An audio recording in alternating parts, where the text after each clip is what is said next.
একটা জিনিস কি শুনতে ভালো লাগে যে আর্মি সম্বন্ধে আমরা বড় বড় কথা বলি, আর্মিকে আমরা মানে মৌখিকভাবে প্রচণ্ড পরিমাণে সম্মান করি, কিন্তু বাস্তবে কি তাই হয়? এইরকম লিস্ট তো না তো কোনো সংবাদ মাধ্যমে, না তো কোনো খবরের কাগজে তো আমি তো দেখতে পেলাম না যে রোহিঙ্গা ধরা পড়েছে বা বাংলাদেশি ধরা পড়েছে। লাইনে দাঁড়িয়ে নিজের জন্য যতটা বেশি না খারাপ লেগেছে, তার থেকে বেশি খারাপ লেগেছে হচ্ছে গিয়ে ওই সমস্ত লোকেদের জন্য যাদের বয়স আমার থেকেও বেশি, চলবার মতো ক্ষমতা নেই, অসুস্থ, তাদেরকে ধরে নিয়ে যেতে হচ্ছে, তারাও দীর্ঘক্ষণ ওই সেই লাইনে দাঁড়িয়ে হিয়ারিংয়ের জন্য আছে। ইলেকশন কমিশনকে বলবার মতো দুঃসাহস হয়তো আমার নেই, কিন্তু আমার মতে মনে হয় এটা যদি সময় নিয়ে করা হতো তাহলে হয়তো অনেক মানুষের সমস্যাটা সমাধান হয়ে যেত।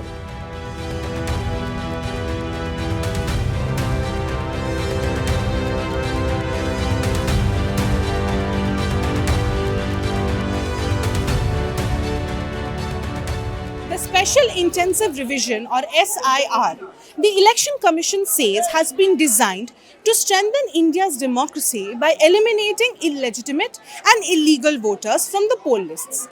The exercise is currently underway in 12 states and union territories, including Bengal, with assurances of fairness and accuracy. However, in a deeply ironic turn, the Election Commission today has summoned an Indian Army veteran to come and prove his legitimacy as a voter in the same very country that he served for over 18 years in uniform. A nation that prides itself in honoring its soldiers today has called an Indian Army veteran to come and prove that he is a rightful voter and that he belongs to the voter lists of this country. He is 63-year-old Naik Kamal Krishna, an Indian Army veteran now standing in a queue to prove that he belongs to that very country that he once defended. For over 18 years, Das served the nation in uniform as a part of the Signal Corps. During the Kargil War, he was posted in Kupwara, holding the line in one of the most volatile stretches of the border so that the people miles away could sleep in peace. Today, that same man has been summoned by the Election Commission of India, not for honor, not for recognition, but to explain what officials describe as a logical discrepancy. কাকু, আমি এসেছিলাম তোমার সাথে কথা বলতে, তখন বাজে 2টো, এখন বাজে 4টে, তুমি প্রায় 2 ঘন্টা ধরে লাইনে দাঁড়িয়ে আছো। এখনো নম্বর আসেনি। কখন আসবে কিছু বলেছে? ওই যে ডাকছে একের পর এক। আরে আমি তো তবু সুস্থ আছি, বাকি লোকগুলোকে দেখুন, বাকি লোকগুলোর অবস্থা দেখে আমার নিজের মনে হচ্ছে কি যে ওনাদেরকে যদি আমার ক্ষমতা থাকতো আগে পাঠাবার আমি পাঠিয়ে দিতাম। তারা দাঁড়াতে পারছে না, তাদের জন্য বসার কোনো ব্যবস্থা নেই, না কোনো একটা জল রেখেছে তাদের জন্য যে চোখ মুখে একটু জল দেবে অন্তত পক্ষে। মানে কি সিস্টেম, আমি সিস্টেম বুঝতে পারছি না। এটা কি হিয়ারিং হচ্ছে না পানিশমেন্ট হচ্ছে? আমার তো মনে হয় এটা একটা পানিশমেন্ট হচ্ছে। As we stood in line, it became painfully clear that the ordeal of proving one's legitimacy as a voter was not confined to Naik Das alone. Hundreds of people, young and old, able-bodied and frail, waited in silence, documents clutched tightly in their hands, inside a cramped hearing center in Kolkata's Behala area. While waiting for Naik Das, we noticed 67-year-old Putul Ghosh. She had come with her husband. The couple has no children, so they came together.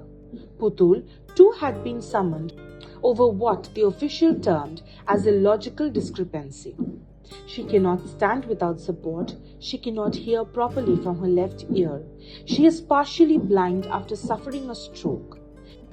She is also grieving, still trying to process the recent death of her niece, a loss she admits she has not yet been able to comprehend. And yet, even in this state, she was compelled to respond to a summon from the Election Commission of India. হ্যাঁ, আমি তো service করতাম nurse বসিরহাটে। তা এখন আমি তো বাড়ি থাকতাম না, ওখানেই থাকতাম। এবার আমার শাশুড়ির মার নামও পুতুল, আমার নামও পুতুল। এবার শাশুড়ি আর ভাসুর বলে এক হয় না, পুতুল পুতুল সম্পাদক, সে সম্পা বলে ডাকে শাশুড়ি আর শ্বশুর সব। ও মা, আমি তো বাড়ি থাকতাম না, এখন হঠাৎ করে সেদিন বলছে, গেছিল ইনকোয়ারি করতে, সব আমাদের ওখানে বসেছিল ক্লাবে ওখানে, তখন বলছে যে আপনার এদিকে পুতুল নাম, এদিকে সব 2002 সালে পুতুল শম্পা ঘোষ রয়েছে ভোটের কাগজে, এই জন্য ডেকেছে। Her husband, himself over 80 years old, stood in queue on her behalf. We have no option, he said quietly. ওই বলে দিয়েছে 24 তারিখে 3টের পরে যাবেন ওখানে।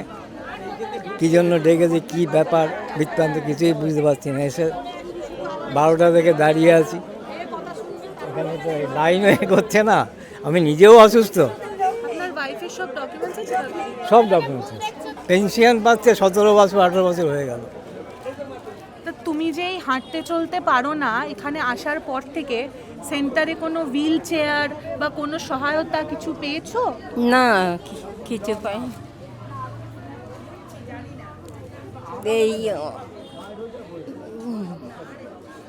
কষ্ট খুব মনে মা। আমার বন্ধুটার জন্য প্রাণটা খুলে যায়। তোমাকে সত্যি কথা বলবো যে আমাদের সাথে বিয়ে হলো, আরো বেশি বয়স না গো, ওরা জানে বলো, একদম অল্প বয়স। ওই কষ্ট মনের ভিতরে হলো।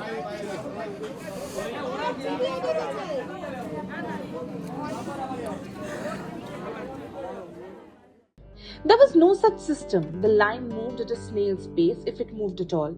From the morning, the day slid into afternoon, then into evening, and finally into night. And still Naik Das stood in queue, a veteran of the Indian Army waiting to be heard, waiting to be believed. Around him were dozens of others like him, ordinary citizens who had dropped everything at home and at work to attend hearing summons issued by the Election Commission of India.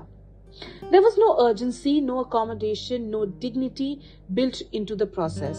Hour after hour, the system seemed to test how long people could endure before breaking, how long they would stand hungry and exhausted to prove that they exist, that they belong, that their vote still matters.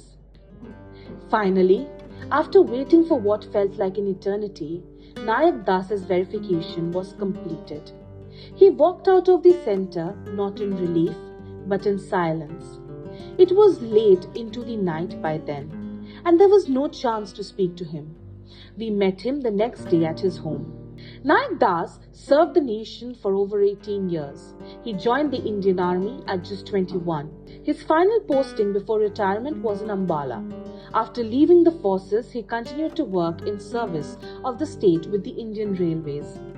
His name did not appear on the 2002 electoral rolls for one reason. He was posted in Kupwara, entrusted with duties in the aftermath of the Kargil War. At that moment in history, the nation needed soldiers more than signatures, borders more than ballots. He chose the nation over everything else. And today, the same nation made him stand in line to prove that he belongs. He and his wife shuffled into a room of their modest home. From a cupboard, they carefully pulled out badges, his documents, every tangible marker of the 18 years he spent in service of the nation. He held them close, almost protectively, laying them out one by one. Each badge, each medal carried a memory, a posting, a sacrifice. দেশের সরকার দেখুন সবই জানে, এবার সবই হচ্ছে কি জানার পরে না জানলে পরে তাকে জানানো যায় না। আমি যদি বুঝতে না চাই আমাকে কেউ বোঝাতে পারবে না। His medals lay before us, silent, heavy reminders of a life spent in uniform, proof not just of service but of loyalty, and yet none of it had been enough to spare him the suspicion, the cues, the summon. A man once trusted to safeguard the nation was now compelled to prove that he belongs to it. In a small room surrounded by the evidence of a lifetime of service, the question hung unanswered. When badges, medals, and decades of duty no longer count as proof, what does the system recognize at all? তো sir, আপনি তো মানে Indian আর্মিতে ছিলেন, which is a central government job. সেখানে আপনার চাকরিতে নিশ্চয়ই আপনার ডকুমেন্টস বারংবার ভেরিফাই হয়েছে আপনাকে সেই পোস্টটা দেওয়ার জন্য। তা সত্ত্বেও আপনাকে কালকে ডাকা হয়েছে লজিক্যাল ডিসক্রিপেন্সির একটা সামানে সাড়া দেওয়ার জন্য। এইটাকে আপনি কিভাবে দেখেন? এটা আমার কাছে সত্যিই মানে অবাকে হওয়ার ব্যাপার। আমাকে যে দুটো রিজন দিয়েছে, সে দুটো রিজন দিয়েছিল আমাকে। একটা হচ্ছে কি যে আমার বাবার নামে কুমার নামটা, যে ভোটার লিস্ট যেটা রয়েছে 2002-এ, কুমারটা নেই। আমার বাবার নাম প্রফুল্ল কুমার দাস। আমার যতগুলো ডকুমেন্ট যা আছে, আমার চাকরি পাওয়ার ক্ষেত্র থেকে নিয়ে, আমি ডিফেন্স থেকে বেরিয়ে এসে আমি রেলেও চাকরি করেছি। তো এই দু জায়গাতেই আমার বাবার ডকুমেন্ট গেছে, সব জায়গাতেই প্রফুল্ল কুমার দাস। বাবার যে ডেথ সার্টিফিকেট তাতেও প্রফুল্ল কুমার দাস। তাদের রেকর্ডে কী করে প্রফুল্ল কুমার দাসটা প্রফুল্ল দাস হয়ে গেছে এটা তো আমার জানবার কথা নয়, কারণ 2002-এ আমি তখন এখানে ছিলাম না, আমি তখন ছিলাম কার্গিলে। তো আমার তখন দেখাও সম্ভব হয়নি যে কী নাম তুলেছে। 2 নম্বর পয়েন্টটা দিয়েছে, সেটা দিয়েছে আমার গ্র্যান্ডফাদারের সঙ্গে আমার এজ ডিফারেন্স হচ্ছে গিয়ে 40 বছরের কম, যেটা আমার কাছে হাস্যস্কর। কেননা আমার গ্র্যান্ডফাদারের ডেট অফ বার্থ আমি নিজে জানি না, বা আমাদের কাছে এমন কোনো ডকুমেন্ট নেই যেখানে হচ্ছে কি আমার গ্র্যান্ডফাদারের বয়সটা আমরা প্রমাণ করতে পারবো। He says that his family is still trying to come to terms with what happened. There is surprise, yes, but also something heavier: shame. The kind that arrives uninvited and stays. From the very beginning, sections of the ruling dispensation had publicly framed the special intensive revision as an exercise to weed out Bangladeshis and Rohingyas. Those words, Naik Das says, now echo uncomfortably in his life. He worries about what people might think, about how neighbors might look at him now, whether the hearing episode has planted doubt where there was once respect. লজ্জিত লাগলেও বা এখানে তো কিছু করার নেই, ডেকেছে যেটা সেটা যেতে হবে আমাকে। সেখানে আমার লজ্জাটাকে নিজের মনের মধ্যেই চেপে রাখতে হবে। মানে যারা জানতো কি যে এর আর্মিতে সার্ভিস করে এসে, তারা হয়তো মনে মনে করবে তাহলে কি এই আর্মিতে চাকরি করতে ভুল না। তারা আমাকে জিজ্ঞাসা করবে না, তারা আমাকে হয়তো আমার সামনাসামনি বলবে, কিন্তু মনে মনে তারা এদের মধ্যেও এই প্রশ্নটা কিন্তু আসবে যে এই লোকটা আর্মিতে চাকরি করেছে, তাকেও ডেকেছে। তো ব্যাপারটা কি, নিজের যতটা না লজ্জা লেগেছে তার থেকে বেশি লজ্জা লেগেছে আমাকে যারা সিলেক্ট করেছে ইন্ডিয়ান আর্মির ড্রেস পরবার জন্য, আমাকে যারা নিযুক্ত করেছে বা আমাকে যারা আর্মিতে চয়েস করেছে, তার মানে তারাও ভুল করেছে।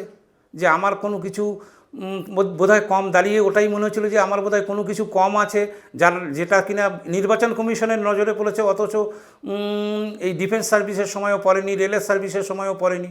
এটা তো মনে হচ্ছিল, কিন্তু এটা আর কাকে বলবো। এরকম একটা জায়গায় বা পরিস্থিতিতে দাঁড়িয়ে আপনি ইলেকশন কমিশনকে কিছু বলতে চান? ইলেকশন কমিশনকে বলবার মতো দুঃসাহস হয়তো আমার নেই, কিন্তু আমার মতে মনে হয় এটা যদি সময় নিয়ে করা হতো তাহলে হয়তো অনেক মানুষের সমস্যাটা সমাধান হয়ে যেত। যেহেতু এটা অতি অল্প সময়ের মধ্যে হচ্ছে, এই এসআইআর জিনিসটা তো এই প্রথমবার শুনলাম, এর আগে কখনো আমরা এসআইআর শুনিনি। আমরা শুনেছি যে এটাকে বলা হয় কি ভোটার তালিকা নির্ধারণ করা। তো সেটা 2002-এ নাকি শুনেছি সেটা 2 বছর বা 2.5 বছর ধরে হয়েছিল, এখানে সেটা হচ্ছে 2 মাসে। তো একটা কাজ, যে কাজটা একটা লম্বা সময়ের জন্য দরকার, সেটা যদি খুব তাড়াতাড়ি করতে যায় তাহলে তো এই ধরনের সমস্যা আসবেই। তাকে সমাধান করবার জন্য কোনো কমিশন শুনবে না, কোনো কিছু না, তাকে প্রমাণ করবার জন্য যার নামে এসে তাকেই সাফার করতে হবে, তাকেই দৌড়াতে হবে। চাहे সে এক্স আর্মি হোক, চাहे সে বৃদ্ধ হোক, চাहे সে অসুস্থ হোক, চাहे সে মানে অন্য কাউর কাঁধে ভর করে যাক। We celebrate our soldiers loudly. We turn their lives into blockbusters. Uri, Shesha, Durandar, Border, and now Border 2, lauding their selfless acts of service. We chant slogans, swell with pride, and repeatedly declare how deeply we honor those who guarded our borders so that we can sleep in peace.